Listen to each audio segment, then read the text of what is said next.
A lot of people ask me, what's the best advice to someone who wants to be a director? And the answer I give is very simple. Be a director. Pick up a camera, shoot something, no matter how small, no matter how cheesy, no matter whether your friends and your sister star in it, put your name on it as director.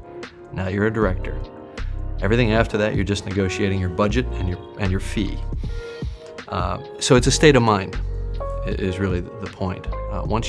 Once you commit yourself to do it, then the hard part starts, which is that you have to forswear all other paths, because you can't keep a foot in cabinet making and a foot in directing. You can't keep a foot in one job, and it's a total and all-consuming thing. And I suspect that many of the difficult and challenging things in the world, whether it's research or whatever, certainly in the arts, must be all-consuming, because you're in competition with people who have made that decision, who have committed themselves 100%. You're competing for resources.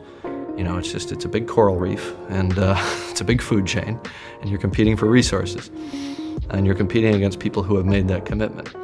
If you don't make the same commitment, you're not going to compete. But you always have self-doubts, and when you're working in a public art form like filmmaking, you don't really need self-doubt, because if it's bad, you're going to hear about it, exactly what's wrong with it, and if it's good, you'll hear what's good about it.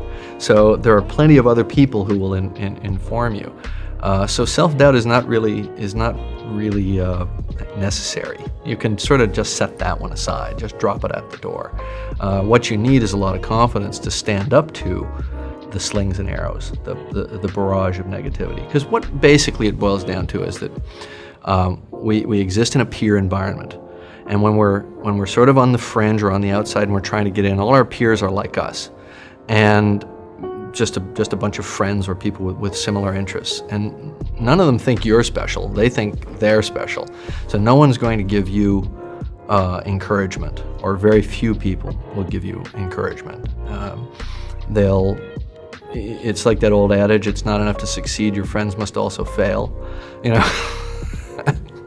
So you're not going to get a lot of tremendous encouragement from your peer group, and you can't feed on that energy. You can actually support each other in very tangible ways, but I think that thing of, dude, you got it, you're going all the way, you're not going to hear that, and you're certainly going to face rejection after rejection. You're going to knock on a lot of doors, and you're going to have to prove yourself.